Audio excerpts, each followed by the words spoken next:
मातृभूमि न्यूज, मातृभूमि की आवाज, मातृभूमि के लिए।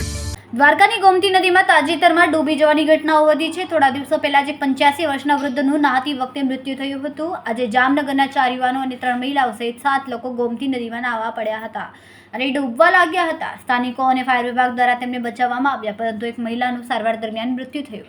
અન્ય 2 મહિલાઓએ ગંભીર હાલતમાં જામનગર ખસેડવામાં આવી।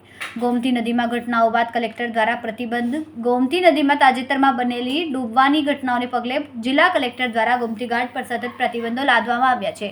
યાત્રિકોની સુરક્ષા સુનિશ્ચિત કરવાના હેતુથી આ પગલું ભરવામાં આવ્યું છે। ગોમતી નદીમાં નહાવા પર સંપૂર્ણ પ્રતિબંધ મૂકવામાં આવ્યો છે। આદેશ બાદ પોલીસ અને સ્થાનિક પ્રશાસન દ્વારા ગોમતી ઘાટથી લોકોને દૂર કરવામાં આવી રહ્યા છે। કોઈપણ વ્યક્તિ નદીમાં પ્રવેશ ન કરે તે માટે ગોમતી ઘાટ પર ચુસ્ત પોલીસ બંદોબસ્ત ગોઠવી દેવામાં આવ્યો છે।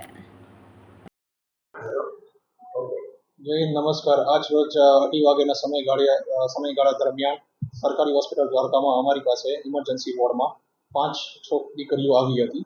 પાંચેની વય મર્યાદા 17 વર્ષથી લગીને 22 વર્ષની જણાવવામાં આવે છે। તેમાંથી એક દીકરી 17 વર્ષની ઉંમર, જેનું નામ છે ભાગેશ્વરી વાઢેર કરીને, જે મૃત અવસ્થામાં અમારા હોસ્પિટલમાં આવેલી હતી। બાકી 4માંથી 2 દીકરીઓની હાલત ગંભીર હતી, પણ અહીંયા સરકારી હોસ્પિટલમાં પ્રાથમિક સારવાર એમને સ્ટેબલ કરીને જામનગર હોસ્પિટલ સરકારી હોસ્પિટલમાં રેફર કરવામાં આવે છે। 5 દીકરીઓ જામનગરના રહેવાસી જણાવવામાં આવે છે।